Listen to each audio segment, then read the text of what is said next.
There are moments in your life that arrive disguised as something ordinary, moments that you only recognize as the hinges of your entire existence in retrospect.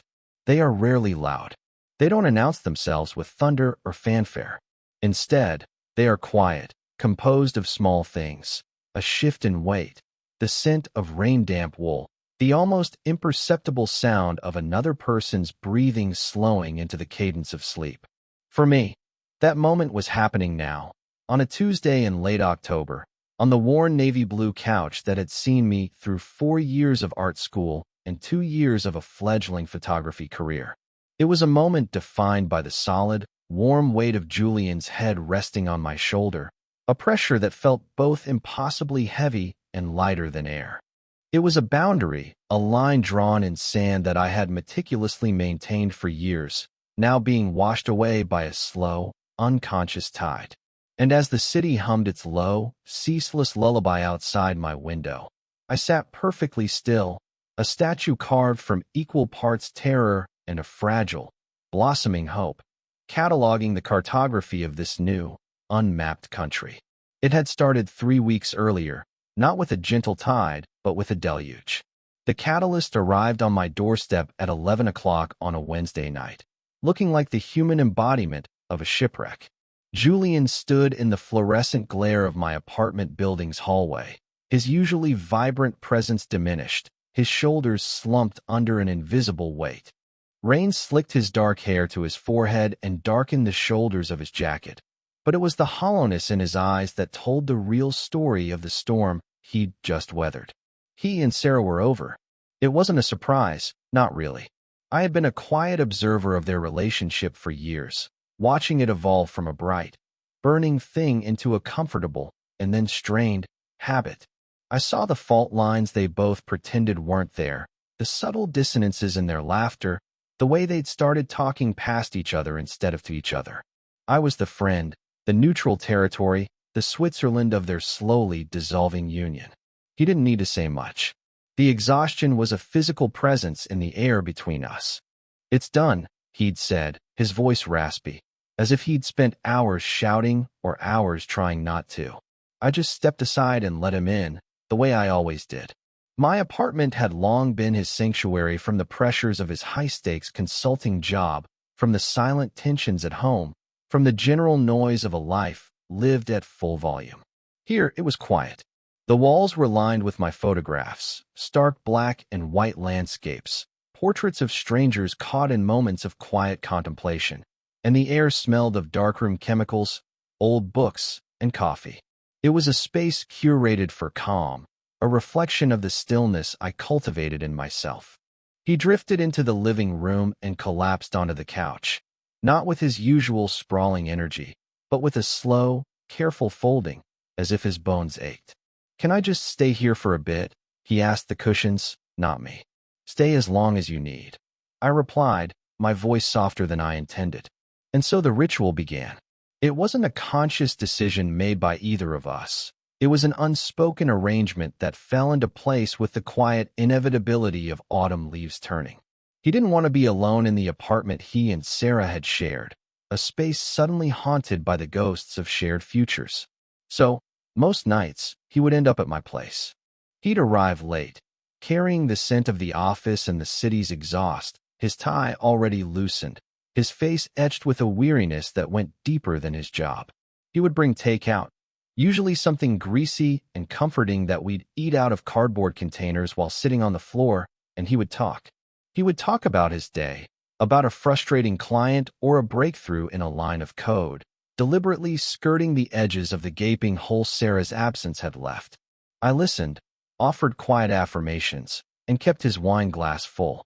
My role was simple: to be an anchor, to be a solid, unmoving point in his turbulent sea. I had been playing that role for years. The only difference was that now, the sea was inside my apartment every night. The first time it happened, it was an accident. We were watching some mindless action movie, the kind with enough explosions to drown out any need for conversation. Julian, who usually provided a running commentary of dry, witty observations, was silent. I glanced over and saw that his eyes were closed, his head lolling against the back of the couch. The sheer, bone-deep exhaustion of the past week had finally claimed him. He looked younger in sleep, the tension smooth from his brow, his mouth slightly parted. My heart did a painful, familiar clench. I had spent the better part of our 7-year friendship learning how to suppress that feeling, how to pack it away into a small, locked room in the back of my mind. Seeing him so unguarded, so vulnerable, made the lock feel flimsy. I got up quietly, fetched the thick wool blanket from the back of my armchair, and draped it over him. I turned off the television, leaving the room illuminated only by the soft glow of a single lamp and the city lights filtering through the window. I watched him for a long moment, the rise and fall of his chest, and then retreated to my bedroom, closing the door behind me, feeling as though I had just handled something sacred and breakable. The next night, it happened again, and the night after that. It became part of the ritual. We would eat, we would talk, we would put on a movie, and somewhere around the second act, Julian's energy would finally dissipate, and he would succumb to sleep. He always started on his side of the couch, a respectable distance between us, a carefully preserved buffer zone. But sleep is a fluid thing, it erodes boundaries. He would shift, turning in his sleep, his limbs stretching out, slowly, incrementally, bridging the gap. An arm would come to rest on the cushion between us. A knee would brush against my thigh. Each point of contact was a small supernova in my nervous system. I would freeze, my breath catching in my throat, my entire being focused on that single point of pressure. It was an excruciating kind of awareness.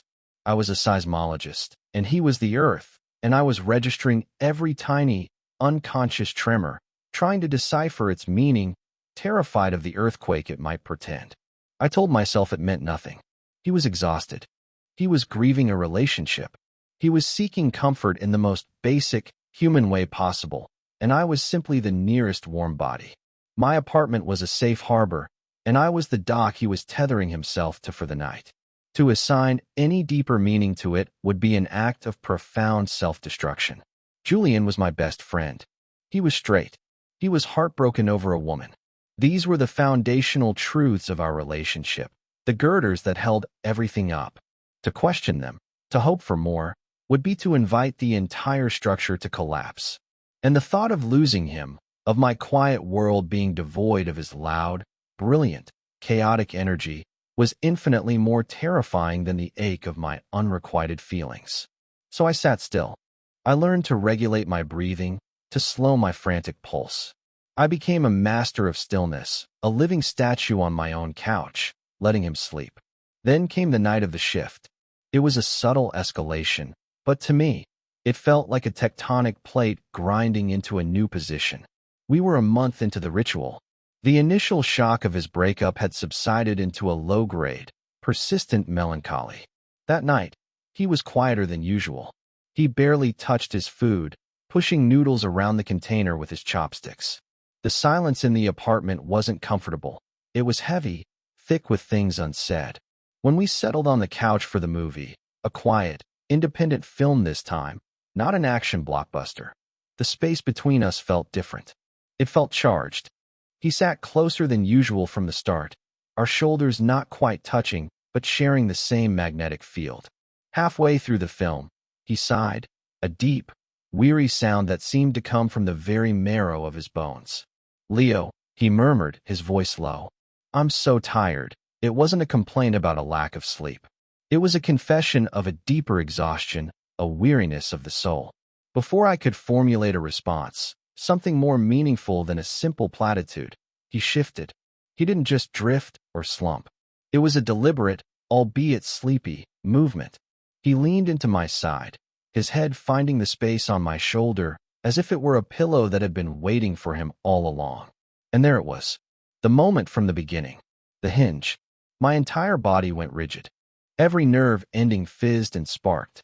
It was different from the accidental brushes of limbs in sleep.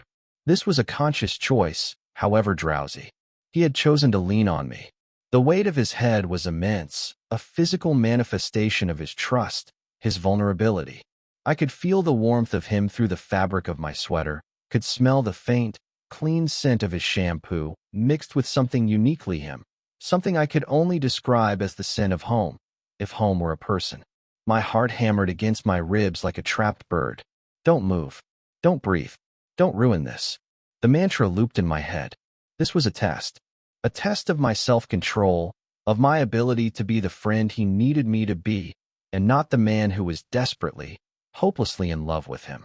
His breathing deepened, evening out into the slow, rhythmic cadence of sleep.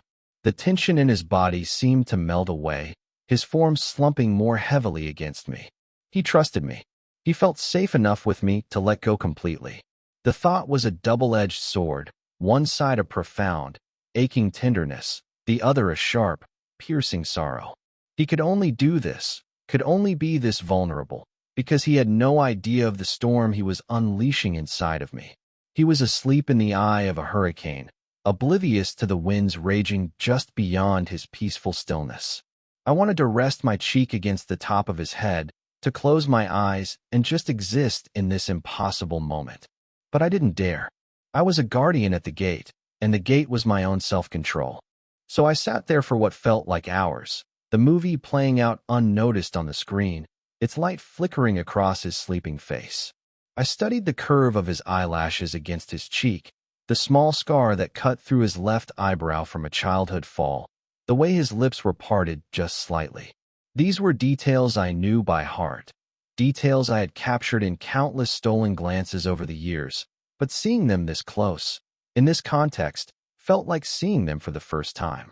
It felt like a violation, a trespass into a territory I had no right to be in. But he had led me here.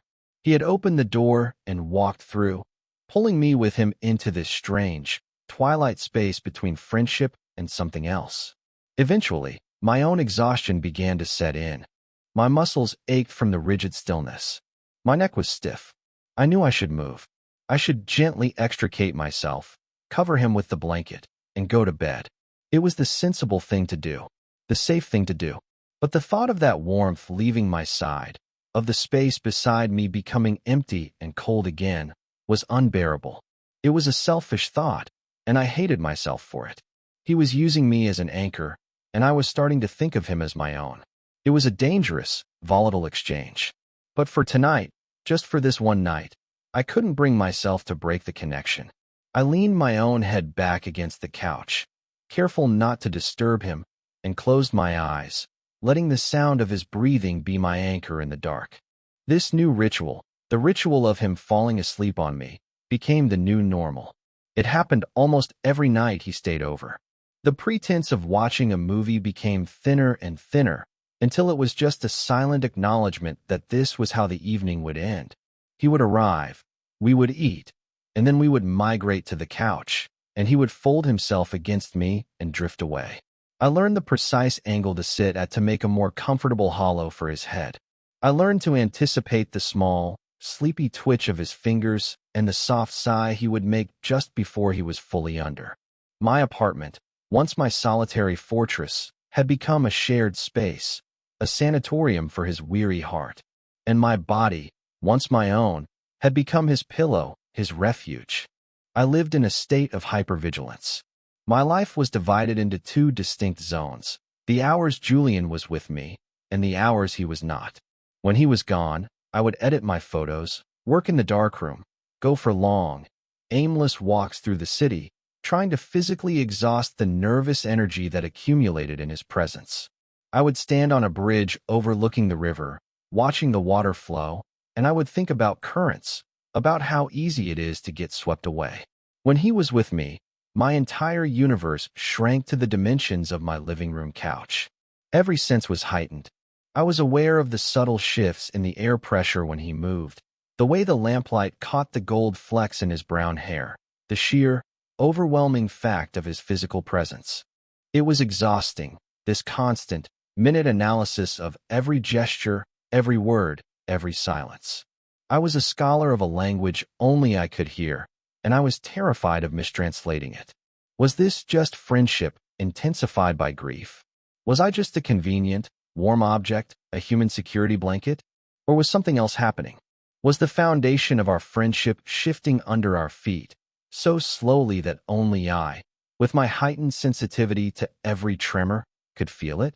He never gave any indication that he saw it as anything more. In the mornings, he would wake up on the couch, rumpled and disoriented, and mumble an apology. "Sorry, man. I crashed again," he'd say, running a hand through his messy hair, a faint blush on his cheeks. He would be all business then, gathering his things, talking about his first meeting of the day, the friend from the night before replaced by the consultant, the armor sliding back into place. He never mentioned the way he had curled into my side, the way his hand had sometimes, in his sleep, found its way to my chest. He either didn't remember, or he had chosen not to acknowledge it. Plausible deniability. It was the space we both lived in. He could take the comfort he needed without having to name it, and I could give it without having to risk everything by hoping it was something more. It was a fragile, unspoken pact, and it was slowly driving me insane. One rainy Thursday, he called me from work, his voice tight with stress. "It's been a day from hell, Leo. I don't think I can face my empty apartment tonight. Can I? Is it okay?" The question hung in the air, unfinished but completely understood. "Of course," I said, my heart doing its familiar, stupid leap. "I'll order pizza." When he arrived, he was more than just tired. He was frayed, his energy crackling with a frantic, agitated current. He paced my living room as he talked, recounting a disastrous presentation and a condescending client, his hands gesturing wildly. I just listened, letting him burn off the excess voltage. After he had vented, a heavy quiet fell. He finally stopped pacing and stood in the middle of the room, looking lost. "I hate this," he said, his voice barely a whisper.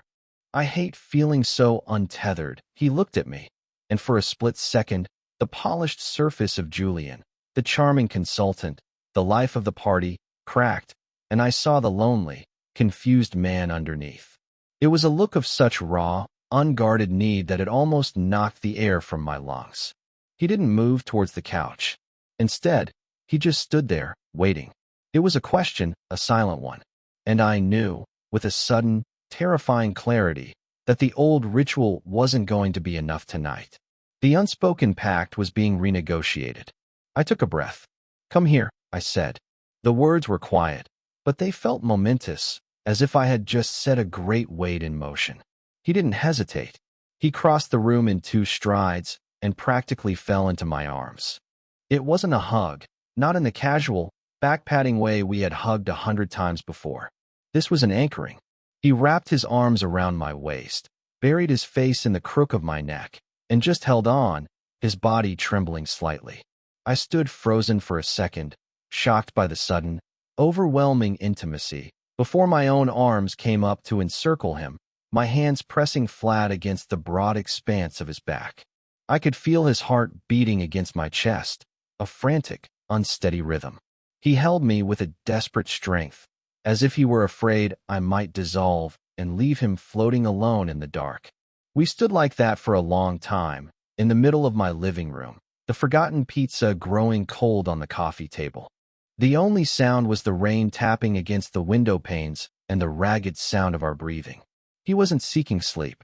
He was seeking solace, a direct, conscious connection. The plausible deniability was gone. This was not an accident. This was not a side effect of exhaustion. This was a choice. His choice. And my choice to hold him back. The locked room in my mind, the one where I kept my feelings for him so carefully contained, was beginning to splinter. The door was groaning on its hinges. I held him tighter, a silent promise and a prayer. "I'm here. I'm not going anywhere." I didn't know what this meant or where it was going, but in that moment, holding the weight of my best friend's sorrow, it didn't matter. All that mattered was that he was here, and he was holding on to me. The night of the crossing arrived without warning, as all such moments do. It was a week after the hug in the living room, a quiet Tuesday. The frantic energy that had clung to Julian in the weeks following his breakup had finally settled, replaced by a deep, quiet stillness that mirrored my own. He was healing. I could see it in the way the tension had eased from his shoulders, the way his laughter, when it came, was genuine again. Our ritual had continued, but it had changed. There was less talking, more comfortable silence. The movies we watched were often forgotten 10 minutes in. The couch had become our space, a small island where the rules of the outside world didn't seem to apply. That night, he was nestled in his usual spot, head on my shoulder, one of his legs hooked over mine. The blanket was draped over both of us, a shared cocoon. I was reading a book, the small lamp by the couch casting a warm, golden circle of light around us. The city outside was quiet, muffled by a fresh layer of snow. It was peaceful. It was domestic. It felt dangerously, beautifully real. I assumed he was asleep, as usual. His breathing was deep and even, his body relaxed against mine.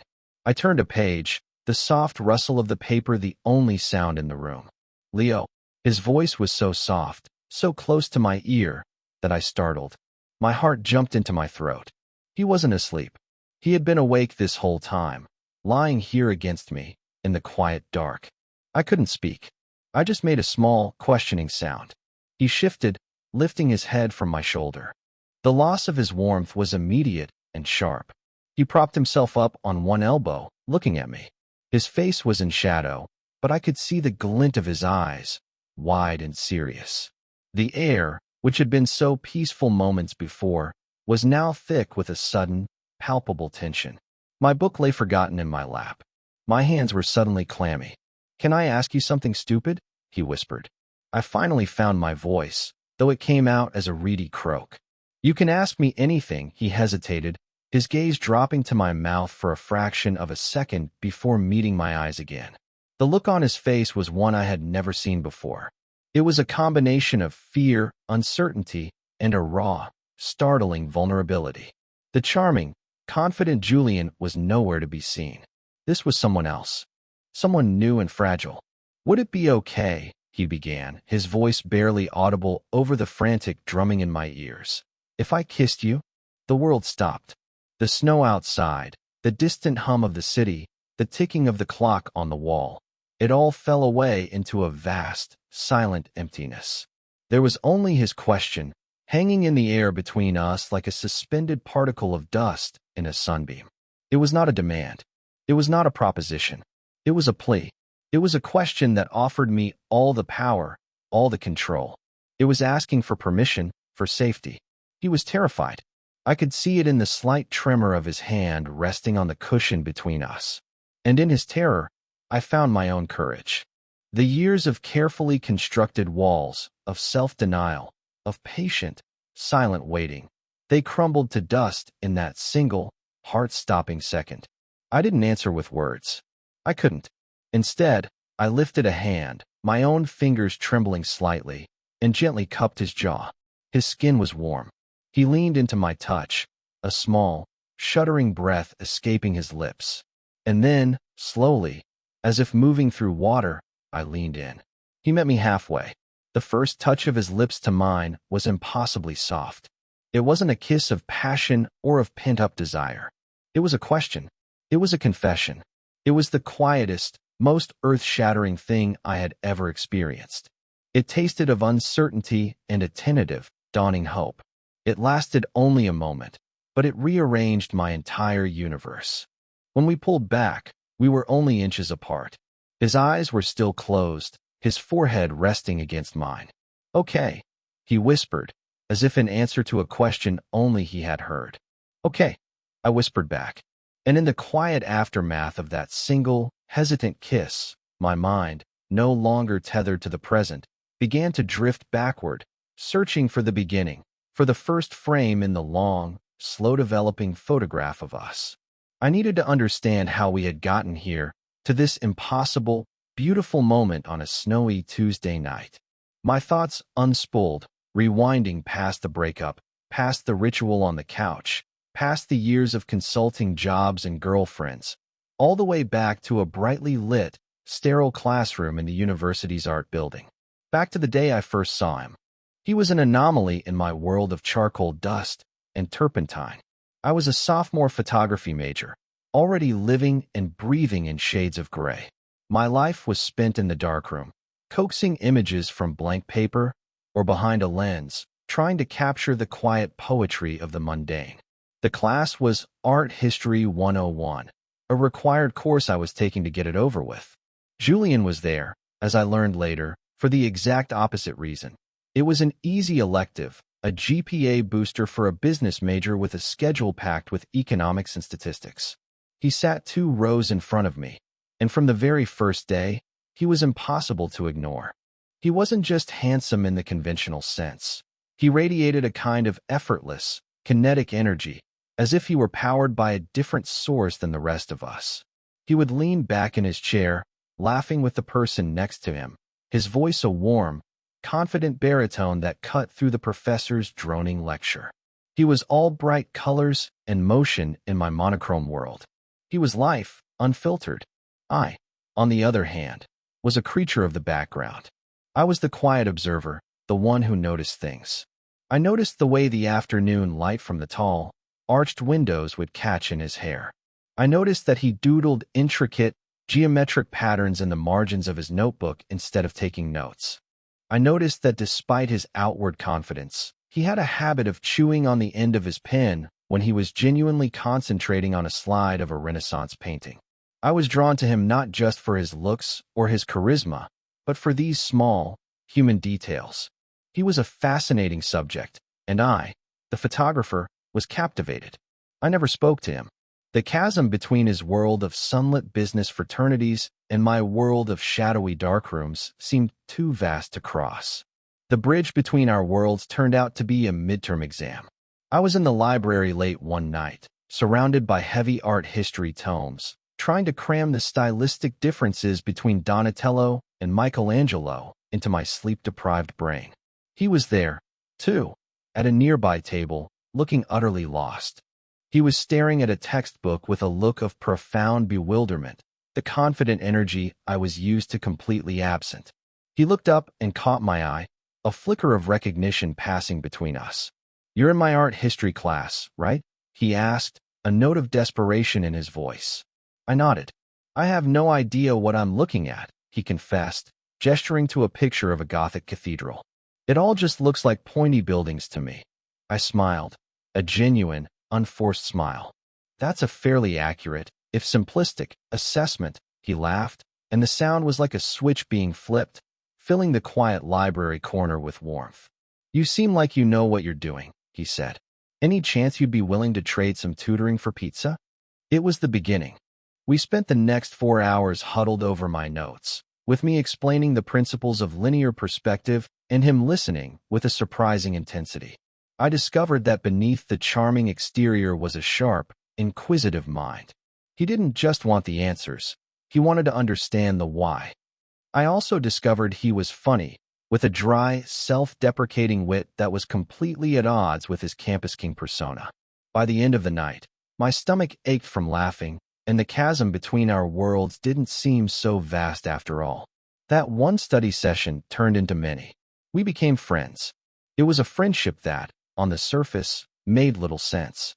He was the extrovert who dragged me to parties, and I was the introvert who convinced him to spend a Sunday afternoon at a quiet film festival. He was the pragmatist, the man of numbers and outcomes, and I was the artist, the man of light and shadow. But beneath the surface, we connected on a level that defied those easy labels. We talked for hours, about everything and nothing, his ambitions to build his own company, my dream of photographing the desolate landscapes of Iceland, our families, our fears, the kind of things you don't talk about at parties.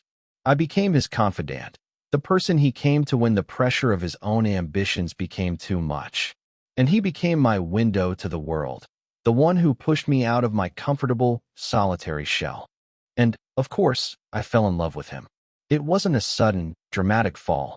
It was a slow, gradual sinking, like a stone settling on the bottom of a deep, quiet lake. It happened in the small moments. The way he would look at me when I was explaining a photographic concept I was passionate about, his eyes focused and genuinely interested. The time he showed up at my first student gallery show, bringing a dozen of his friends and talking up my work to anyone who would listen. The night he fell asleep on my lumpy dorm room couch after a particularly brutal exam week, and I draped my jacket over him, my heart aching with a tenderness so fierce it frightened me. I knew he didn't see me that way. He talked to me about the girls he was dating, seeking my advice, completely oblivious to the quiet devastation his words caused. He saw me as his friend, his brother, his rock. And I was so terrified of losing that, of shattering the beautiful, perfect thing we had built, that I packed my feelings away. I built that room in my mind, soundproofed and locked, and I became the master of being the friend. It was a role I played so well that even I sometimes forgot it was a performance. For 7 years, I had been the best friend, the quiet observer, the safe harbor, until tonight. Tonight, the performance had ended. The locked door had been blown off its hinges, and I had no idea what came next. The aftermath was silence, a profound, terrifying silence that was louder than any argument. When I woke up the next morning, the space beside me in my bed was empty. For a dizzying, hopeful moment, I thought he might be in the kitchen making coffee, that the kiss had unlocked a new, domestic chapter for us. But a quick glance around my small apartment confirmed he was gone. His jacket was missing from the hook by the door, his shoes were gone from the mat. He had left, sometime in the early hours of the morning, without a word. The only evidence he had been there at all was the faint indentation his head had left on the pillow next to mine and the lingering scent of his shampoo. A cold, heavy dread began to pool in my stomach. I told myself not to panic. He probably had an early meeting. He was probably just processing. He was not a man accustomed to emotional upheaval, especially not of this kind. He had spent his life on a clearly marked path. Business school, consulting, serious girlfriend, future mapped out. Our kiss was a detour into uncharted, frightening wilderness. He needed time. I understood that. I repeated it to myself like a mantra as I went about my day, trying to focus on a new batch of prints in the darkroom. But the red glow of the safe light felt ominous, and the images emerging in the developer tray seemed blurry and indistinct. My focus was gone, shattered. My phone remained silent on the shelf. No text, no call. One day of silence turned into 2, then 3. The silence from him was a physical presence in my apartment. It settled on the couch where he had slept, in the empty space at my kitchen table. My home, which had so recently felt like a shared sanctuary, reverted to being my solitary fortress, but now the walls felt like a prison. I sent a single, casual text on the second day. "Hey, hope your week is going okay." It was a coward's message, a test balloon sent up into a storm, and the lack of a response was the answer I had been dreading. He was running. He was panicking, and in his panic, he was erecting walls between us, walls I had no idea how to breach. The hurt came first, a sharp, piercing thing. He had initiated it. He had asked. He had looked at me with such vulnerability. Had it all been a mistake? A moment of grief-fueled confusion? Had he woken up the next morning filled with regret and disgust? The thought was a corrosive acid, eating away at the beautiful, fragile memory of the kiss. The hurt was quickly followed by anger, a low, simmering rage directed as much at myself as at him. How could I have been so stupid? After years of careful self-preservation, I had let my guard down for one moment, and this was the price. I had allowed myself to hope, and that hope now felt like the cruelest kind of joke. The quiet observer had stepped into the frame, and in doing so, had ruined the entire composition. By the 4th day, the anger and hurt had curdled into a cold, desperate anxiety. I couldn't eat. I couldn't work. I just paced the floors of my apartment, replaying the kiss, his question, and the ensuing silence over and over again, torturing myself with 1,000 different interpretations. Was he scared of what it meant? Or was he scared of me? The thought that I might have become something monstrous in his eyes, something he needed to escape from, was the most painful possibility of all. I had to know. This limbo, this silent, agonizing space of not knowing, was infinitely worse than any truth he could tell me. If he regretted it, if he wanted to pretend it never happened, I needed to hear him say it. At least then I could begin the work of rebuilding my walls, higher and stronger this time. I found him at his office. I knew it was a risky, probably foolish move. It was an invasion of his space, his professional world where he was in complete control. But he had left me no other choice. He had retreated from our world, so I had to enter his. I waited across the street, huddled in my coat against a biting November wind, watching the glass and steel entrance of his corporate building. When he finally emerged just after 7, he looked exhausted, his shoulders slumped in a way that was painfully familiar. He didn't see me at first, his gaze fixed on the pavement as he headed for the subway. "Julian," my voice was hoarse. He stopped dead, his back to me. For a long moment, he didn't move, didn't turn around. I could see the tension in his shoulders, the way his hands clenched into fists at his sides. He was a cornered animal. Finally, slowly, he turned. The look on his face was a devastating cocktail of guilt, fear, and a deep, profound sadness. The vibrant energy was gone, replaced by a gray, worn-out exhaustion. "Leo," he said, his voice flat. "What are you doing here?" "You know what I'm doing here," I said, my own voice steadier now, fueled by a surge of desperate resolve. You can't do what you did and then disappear. You don't get to do that." "Not to me," he flinched, as if I had struck him. He looked around, at the people streaming past us on the sidewalk, his face flushed with a mixture of embarrassment and panic. "Not here," he muttered, grabbing my elbow, his touch a jolt of electricity. He steered me away from the busy street, down a quieter side alley that smelled of damp concrete and restaurant grease. The air was cold, our breath pluming in the dim light of a single street lamp. He finally let go of my arm and leaned against the brick wall, running a hand over his face. He wouldn't look at me. "I'm sorry," he mumbled to the ground. "Sorry for what?" I pressed, my voice quiet but unyielding. "Sorry for kissing me? Or sorry for running away?" He looked up then, and his eyes were glistening. "Both," he whispered, his voice cracking. "God, Leo, I'm sorry for all of it. I'm so sorry, then talk to me." I pleaded, the anger draining out of me, replaced by a vast, aching sadness. "Please, just talk to me. Don't shut me out." "Anything is better than the silence." He took a shaky breath, the confession tumbling out of him in a rushed, chaotic torrent. "I don't know what happened. I mean, I do, but I don't understand it. One minute we were just sitting there, and it was so easy. It was the only place I felt safe, the only place I felt like I could breathe. And I looked at you and, I don't know, something just shifted. It was like I was seeing you for the first time, or maybe seeing something that was there all along, and I was just too blind or too stupid to notice." He paused, shaking his head as if to clear it. "And when I kissed you, it felt right. It felt so right, Leo. And that's what scared the hell out of me. Because it's not supposed to feel right. You're my best friend. Hear you. I've spent my whole life on this one track, and suddenly, I felt like I was on a completely different planet, and I didn't have a map. So I panicked. I woke up the next morning, and all I could feel was this overwhelming terror. Terror of what I'd done, of what it meant, of what you would think. I was afraid I had broken the best thing in my life. So I ran. It was cowardly, and it was cruel, and I'm so sorry." I listened, my own heart aching in sympathy for his confusion, for his fear. It was the fear I had lived with for 7 years, a fear he was only just now discovering. He wasn't disgusted. He wasn't regretful. He was just terrified. And in his confession, I found not just relief, but a deep, resonating empathy. He had finally arrived in the same uncharted territory I had been navigating alone for so long.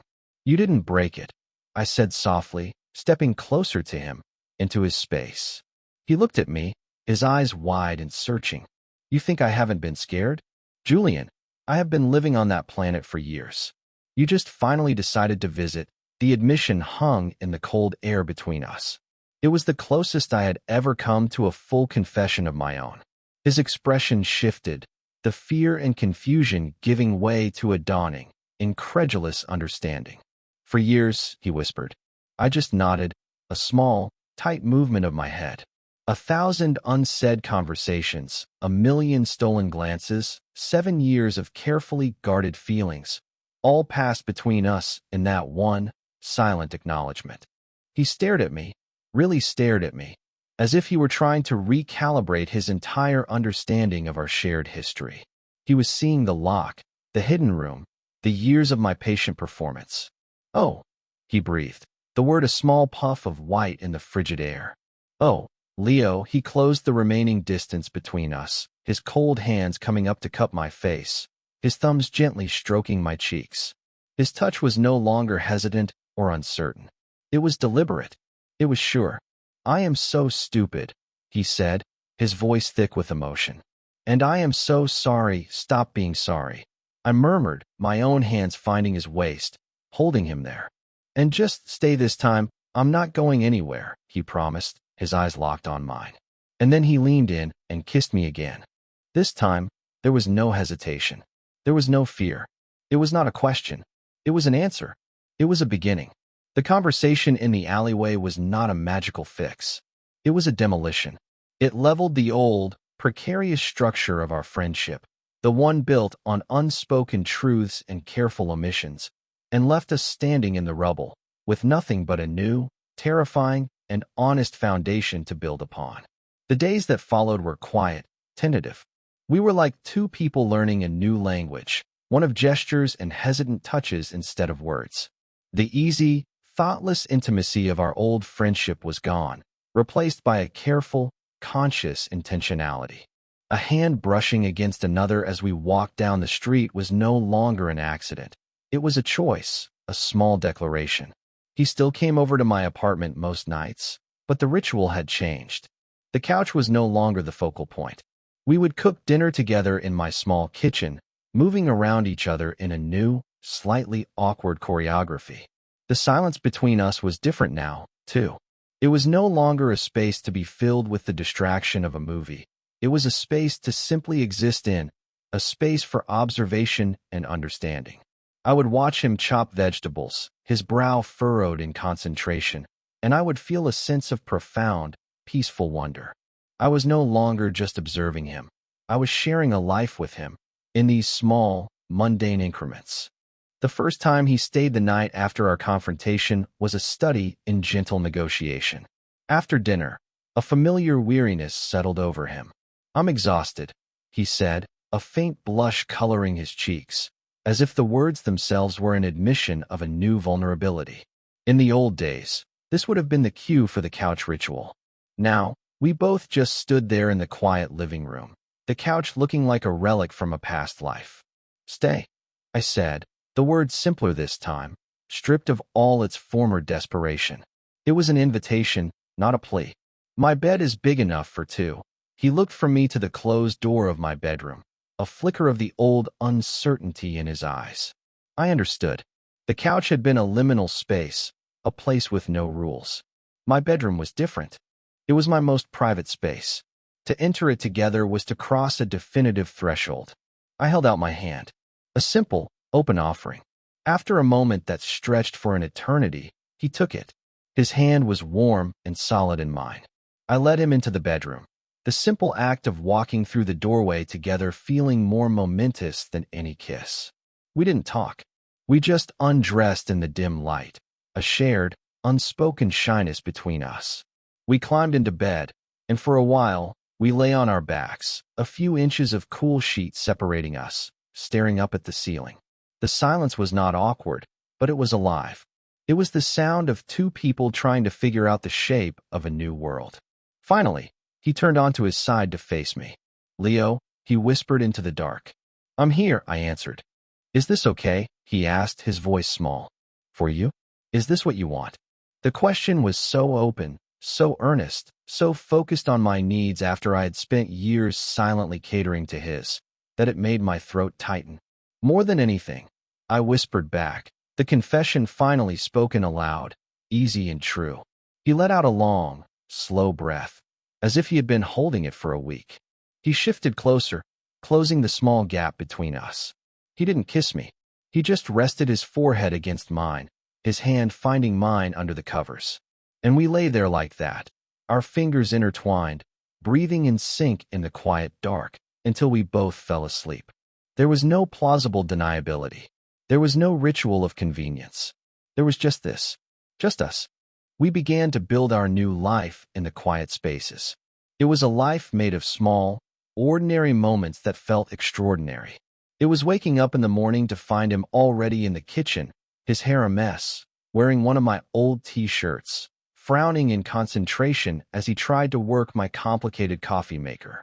It was holding hands under the table at a crowded restaurant, a secret, shared current in a room full of strangers. It was him, sitting on the floor of my darkroom, watching in fascinated silence as I developed my prints, the red light casting him in demonic, beautiful hues. He started leaving things at my apartment, a toothbrush in the bathroom, a change of clothes in the closet, a book on the nightstand. My solitary fortress was, piece by piece, becoming a shared home. He was weaving himself into the fabric of my life, and I was letting him, with a sense of relief so profound it felt like I had been holding my breath for 7 years. We learned to talk, really talk. He would tell me about the fear he still felt sometimes, the disorienting feeling of his life's trajectory being so suddenly and completely altered. He confessed that a part of him was mourning the simple, uncomplicated friendship we had lost. I confessed my own fears, my terror that he would wake up one day and realize he'd made a mistake, that he would miss the life he was supposed to have. We laid our vulnerabilities bare, creating a new kind of intimacy built not on assumptions, but on honest, difficult conversations. And in doing so, we didn't get our old friendship back. We built something stronger, something more resilient, because it was forged in truth. One Saturday afternoon, months later, we were lying on the couch. It was a cold, bright winter day, and sunlight streamed through the window, illuminating dust motes dancing in the air. I was reading, and he was asleep, his head resting not on my shoulder, but in my lap. His breathing was slow and even, and his face, in the bright light, was completely peaceful. I looked down at him, at the man who had turned my world upside down and then pieced it back together into a new, more beautiful shape, and I felt a wave of such overwhelming love and gratitude that it was almost dizzying. The old anxiety was gone. The hypervigilance, the constant analysis, it had all been replaced by a deep, quiet certainty. A peace. He wasn't a turbulent sea anymore. He was the anchor. He was the harbor. He stirred, his eyes fluttering open. He blinked up at me, a slow, sleepy smile spreading across his face. "Hey," he murmured, his voice thick with sleep. "Hey, yourself," I said, my hand coming up to gently brush the hair from his forehead. He nuzzled his face against my leg, like a cat. "This is better than the shoulder," he mumbled. "Much more comfortable. We should have been doing this all along." I laughed, a real, unburdened laugh. "You think?" "I know," he said, his eyes closing again, a picture of contentment. "Took us long enough to figure it out, and I thought about that, about the long, winding, painful road that had led us to this simple, perfect moment. I thought about the fear and the silence, the hurt and the healing. We are all, I think, made of rooms. Rooms where we keep our memories, our fears, our secret hopes. For years, my love for Julian lived in a locked room, a place I rarely visited. And his feelings for me were in a room he didn't even know existed within himself. What he did, in his grief and exhaustion, was wander down a hallway he'd never explored and accidentally lean against the door. And the door, long untested, gave way. It takes courage to step through that door, to explore the unknown room. And it takes even more courage to stay, to turn on the lights, to learn the shape of the furniture, and to decide to make it a home. We had found our way into that room together, and in the beautiful, honest silence, in the shared warmth of a sunlit afternoon, we were finally home.